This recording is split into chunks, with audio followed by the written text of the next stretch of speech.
सोलापुरात चिमुकल्या बहिणींचा आदर्श पाहायला मिळाला। सईदा आणि आयेशा सिद्दीकी यांनी पवित्र रमजान महिन्यानिमित्त पहिला रोजा धरला।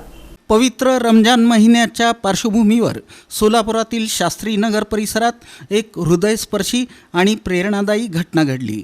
येथील रहिवासी सईदा जमीर सिद्दीकी वय 9 वर्षे आणि तिची सख्खी बहीण आयेशा जमीर सिद्दीकी वय 7 वर्षे या दोघींनी रमजान महिन्यातील सर्वात महत्त्वाचा मानला जाणारा 28वा रोजा मंगळवारी 17 मार्च 2026 रोजी प्रथमच पूर्ण श्रद्धेनं पाळला। अतिशय लहान वयात इतक्या निष्ठेनं रोजा पाळणं ही खरंच कौतुकास्पद बाब ठरत आहे।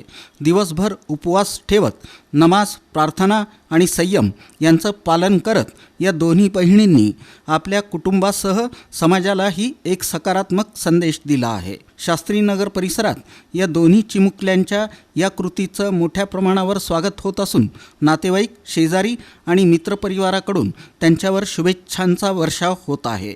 इतक्या लहान वयातही धार्मिक कर्तव्याची जाणीव ठेवून रोजा पाळणं म्हणजे खरंच प्रेरणादायी आहे अशी भावना अनेकांनी व्यक्त केली। या निमित्तानं समाजात धार्मिक मूल्यांची जपणूक आणि पुढील पिढीमध्ये संस्कार रुजवण्याचं महत्त्व अधोरेखित झालं आहे।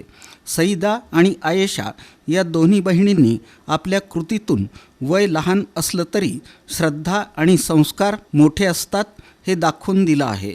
सोलापुरातील या चिमुकल्या बहिणींचा हा आदर्श निश्चितच इतर मुलांनाही प्रेरणा देणारा ठरत आहे।